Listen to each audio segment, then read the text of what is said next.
Hi, this is Circe Olson Woessner. I'm the director of the Museum of the American Military Family, and this is our podcast, At Ease. I'm speaking with Puja Goel, who is an optometrist, she's an advocate, and she founded Apsara Balance Health, and that's located in Albuquerque. I met her through an organization called Forward Flag, which is a local group that works with veterans. And so I wanted to say, hi, Puja, how are you? Hi, how are you today, Circe? I'm doing well. We are in a pandemic, I just want to say to our listeners, so we're doing this interview by phone. So I read about you on your website that you were born in India. Can you tell us a little bit about your childhood and your background? Sure, yeah. So I was born in northern India, which is right in the Himalayas, so the border of India and Pakistan. Mm-hmm. It's a beautiful area, it's a beautiful mountain range. Unfortunately, during the time I was a child, there was terrorism. We did have, it was a war zone between different countries in conflict. Mm-hmm. So we did have to leave and, leave to the United States. But I did go back and forth to India quite often, pretty much almost every other year while I was growing up.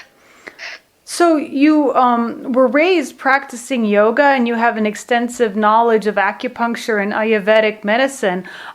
Did your parents practice that? Where did you study those fields? And then you're an optometrist now. Where did you get your degree? So actually, no one in my family does any of this holistic kind of work. I just kind of did it organically as a child. I was so interested in all of it. So I went into the philosophy of yoga. I started studying Ayurvedic balance and lifestyle. Acupuncture I did a little bit later in life, but it was just my intrigue to understand the body and how we work more with the environment. So that's just something I picked up for myself. And then yes, I did my doctorate in optometry in Chicago. I think it's in 2006 I graduated, so I did my residency in Berkeley after that in pediatrics and emergency eye care. Wow. So as a practicing optometrist, you're really busy. I imagine you were busy and you were doing your residency and you were doing all these other studies. Why did you decide to start why did you start Apsara? Why did you start your own business? So that's very dear to my heart. So I have practiced all over the world as far as patient care, and I've do a lot of nonprofit work. I still do. I still go overseas to see patients, and I've worked with veterans all over as well, all over the country.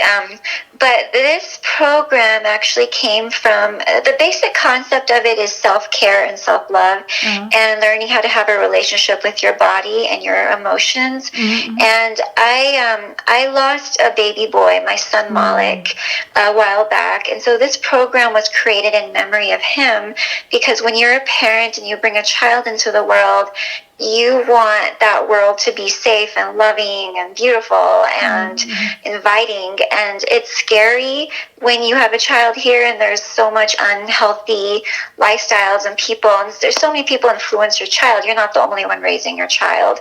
Right. So this came from the program of, I want to honor my son. I want to honor the children who are here and honor the kids who are on their way, because they deserve a better world to live in, and it's our responsibility to give them that. And so it's, up to each of us to step forward and, take care of our emotional and physical health, because it's so simple. We take care of ourselves, we take care of our kids, our communities, and we take care of our planet. So it's just a very simple concept. It's just a ripple effect. So that's where this program is now very near and dear to my heart, where I feel like in honor and memory of my child, as well as the kids who are here, I really do want to just bring up the vibration of this planet, really get people to take care of themselves.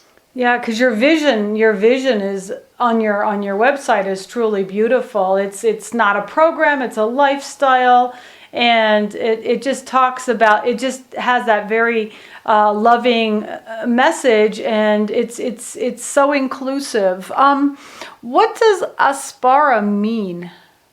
Apsara, so it's an Eastern word, like an Eastern in philosophy. It means the merging of spirit to matter.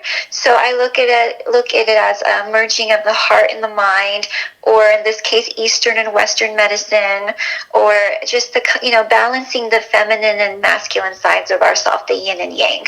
So it's really merging our emotions with our mind. Okay. Yeah, I mispronounced it. No, that's fine. Apsara. Is it but also? It's just like the balance of the two that everyone's always trying to achieve. The heart and the mind. Is it also is Apsara also a deity or something in mythology? It is. It's like a celestial being. So it's more of a feminine, kind of a goddess, or kind of a feminine, an entity. But it's she's sort of in this world, but not in this world. But she merges both worlds together. Merges like the physical world and the spiritual world. So you had obviously a lot of opportunity to come up with different ways to teach and develop your practice. Why were you drawn so much to the philosophy that you've adopted? I know you mentioned your son dying and creating a better place, but how does Apsara play into your personal philosophy when you come to do these practices? So it's my lifestyle. So I wasn't ever planning on having a business. I wasn't planning to create anything for anyone. It was just through, yes, my son, but also my own upbringing. I've had my own traumas, my own experiences, abuse, sexual trauma.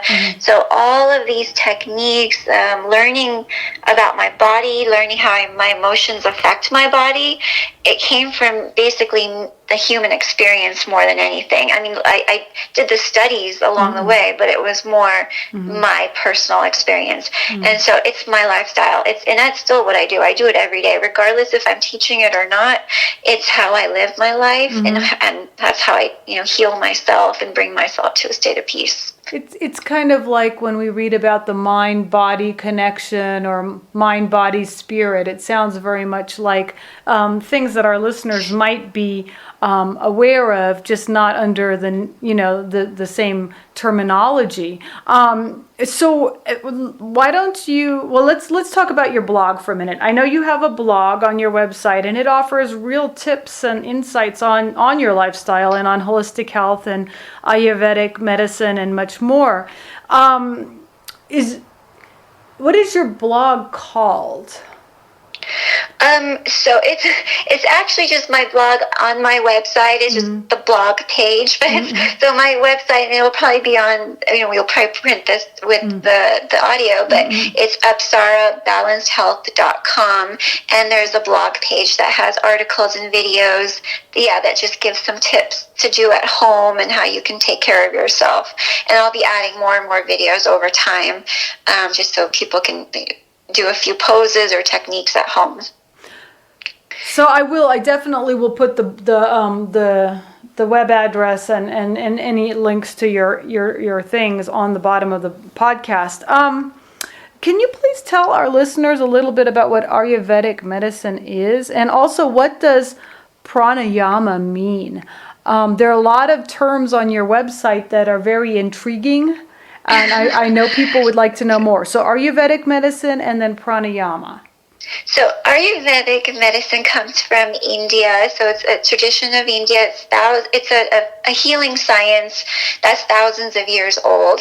And so it's on the basis of the energy within your body, the constitution of your body, and working with the natural environment to heal yourself. So working with food in particular, having specific food and nutrition, herbs, and exercises and breathing techniques. So it just works in a very natural way with what you were basically born as, what your body type is. So when you say body type, is it like, pear-shaped, apple-shaped? No, those are the Western terms. I don't know. It's more we call it the dosha, which is just kind of an energy makeup of your body. So kind of like, it could give you a physical shape, but it's more your energy. It's like your emotional energy, how you physically, how you take in things, or you could be, more soft-hearted or more hard or more fiery or more patient. So it actually changes what your body constitution is. So that sounds very interesting. Works with the psychology of yourself as well. Well, that sounds very interesting. And so tell us what pranayama is. So pranayama basically means a breathing technique. So prana in Hindi, it's from our language of Sanskrit or Hindi in India, and it means life force. So it's the same as what you would say in Chinese medicine. You probably heard the term qi. Qi is also life force. So prana is just your breath. It's breath control, pranayama. So it's your breathing technique. So pranayama is, when I talk about it, there's just different types of breathing techniques that we can do to get the body relaxed and heal the body. Well, that's very cool. That's interesting. So I met you through an introduction from Forward Flag, which is a veterans group that focuses a lot on preventing veteran suicide. And I know you've been doing some work with Forward Flag. So what are you doing with the veterans? So right now with the vets, I am doing this program. So my program, the way it's created, it's eight sessions, and we actually work through the entire energetic and emotional systems and physical systems of the body. So each class is like 90 minutes, and basically, so the veterans come to a group together, and we do 90 minutes of breathing techniques. We'll do meditation. We'll do yoga poses. We talk about nutrition. We do something called acupressure points, which are acupuncture, but we just do pressure points on the body. And so it's just this whole time we work on getting people to feel good emotionally and physically and more balanced. And then we meet again. We might meet twice a week or once a week.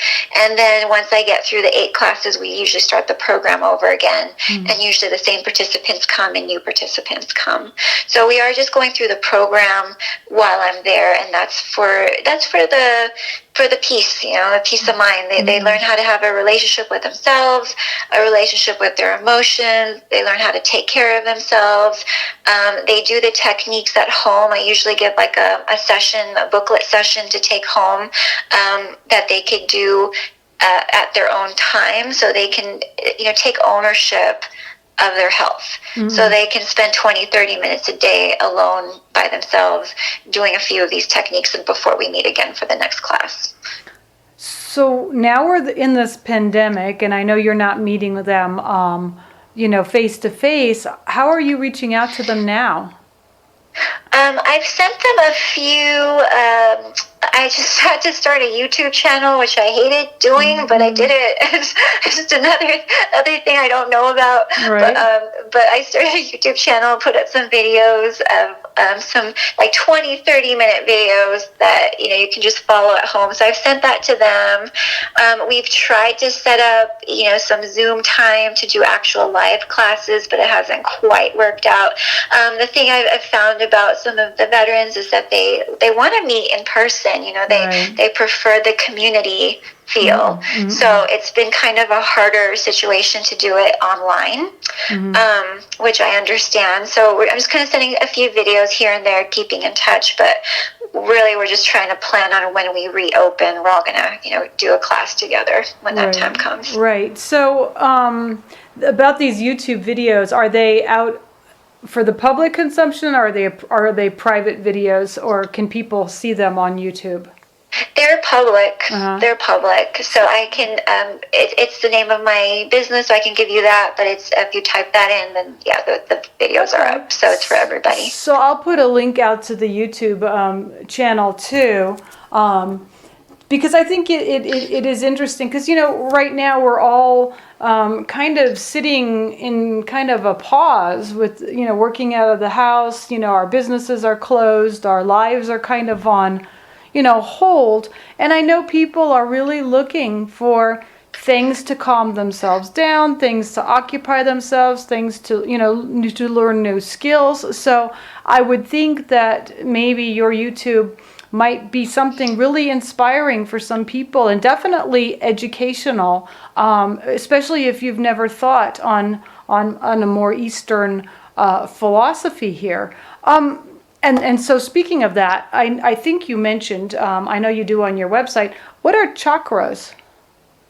So chakras are what we know from Eastern philosophy, from India, energy centers in the body.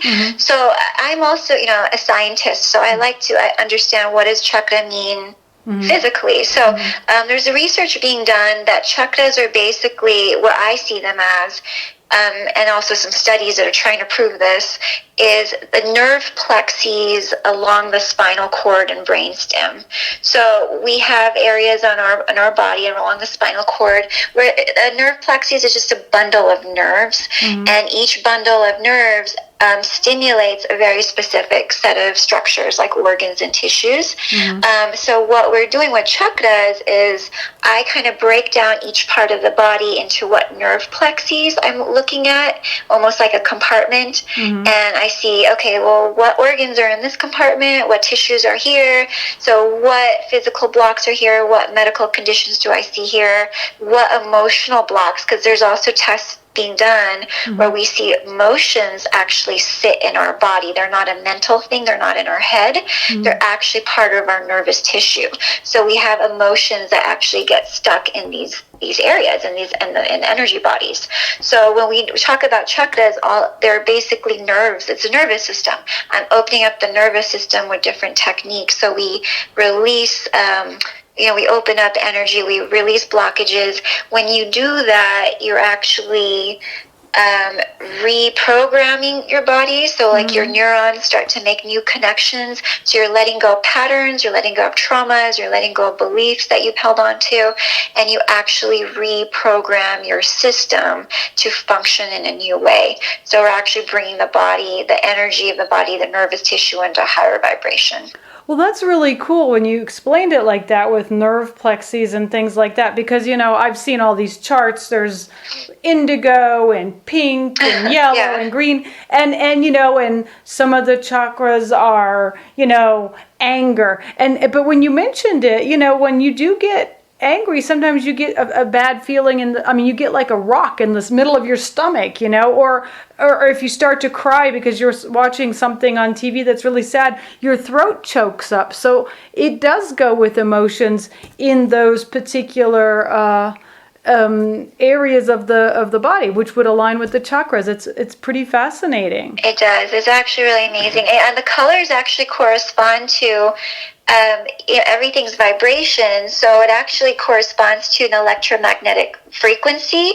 So when you convert like a vibration of a cell into a color, there's always a color, associated with a vibration. So we see in the upper parts of the body, the colors are cooler, like blues and indigos. The lower part of the body has frequencies that are lower, which actually convert into warmer colors like orange and red. So the colors actually mean something. It's just the vibration of what our body is, what it vibrates at. This is amazing, because this kind of thinking, these chakras have been around for thousands and thousands of years, and only now is science kind of proving it. It's like amazing.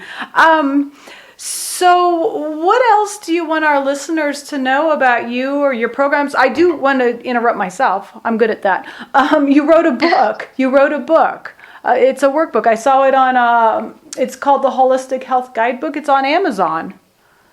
Yeah, it's based on my program. It took me a while to write it, but it's basically a breakdown of each one of the classes we do, or each one of the chakras, basically. So it's a guidebook that people can take home, and they can work through it. They can work through one energy center per week, or do one every other day.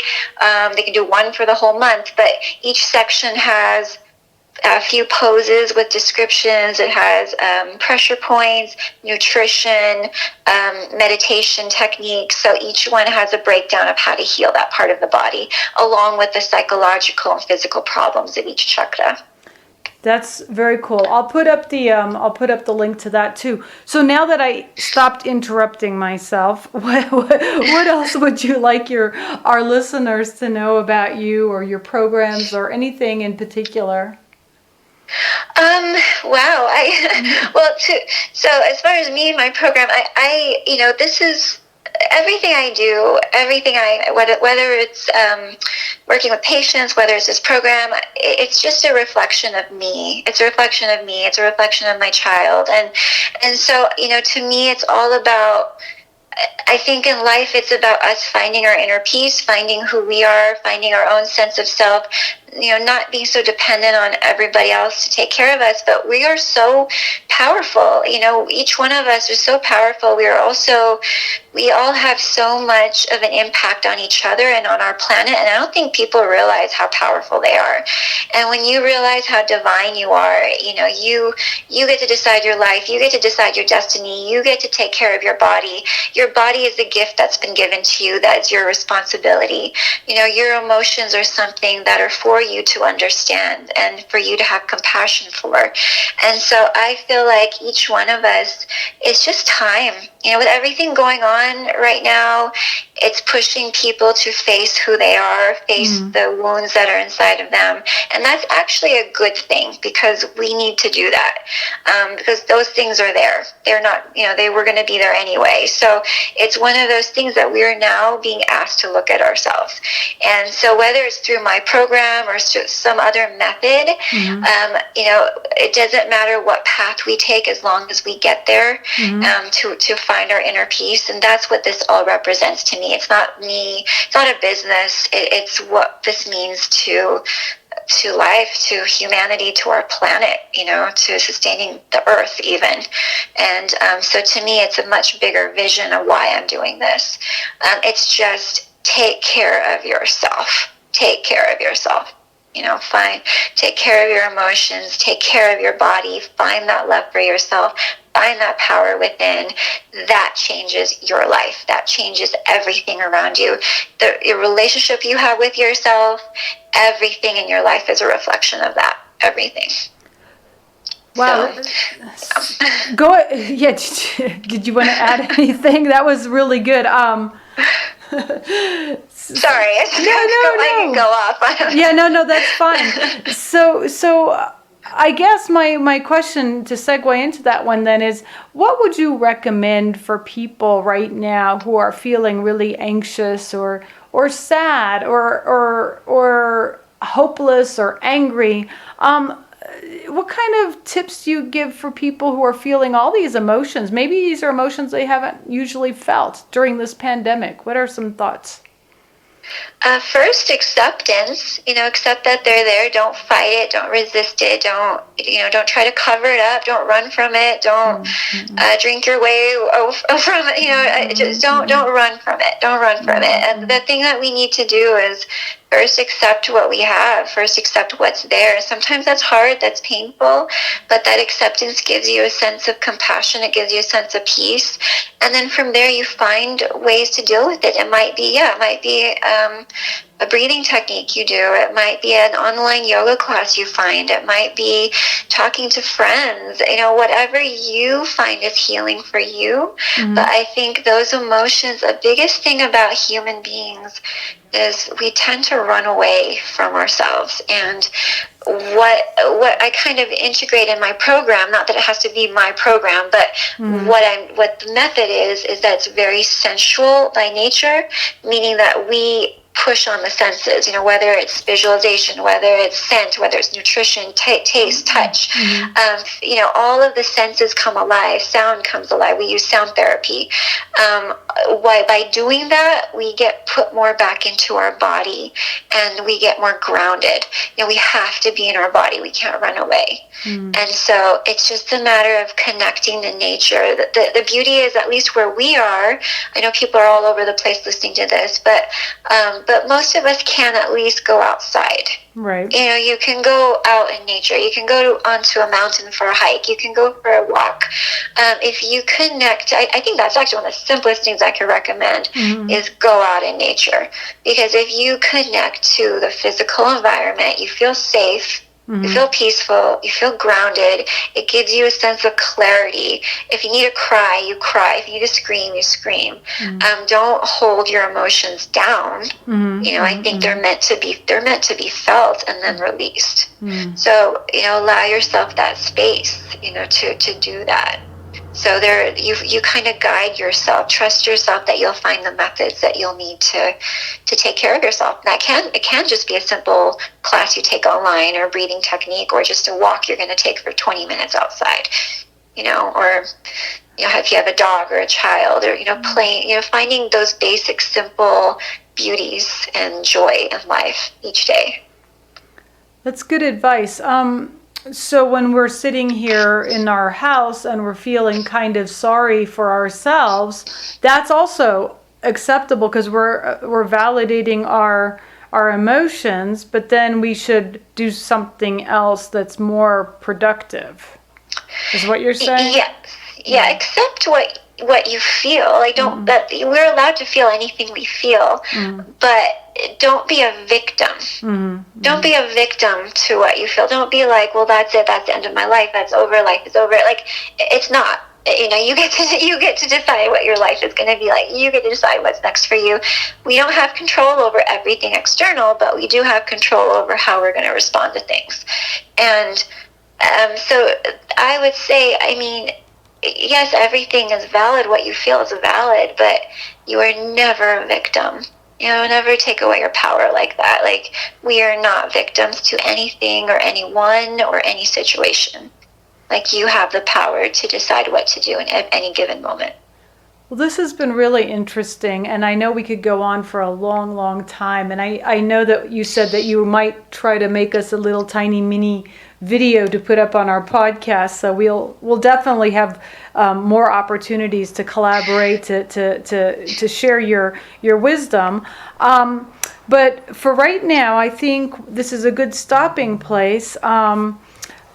I wanted to tell our listeners, thank you so much for joining us again today. This has been our podcast, At Ease, and I've been speaking with Puja Goel, and she is a teacher, a physician, an advocate, and thank you so much for this conversation. It was really, really nice and very inspiring. Oh, thank you, Circe. Thank you for giving me the opportunity to speak to you and everybody out there. So thank you for that. I appreciate it. Well, thank you.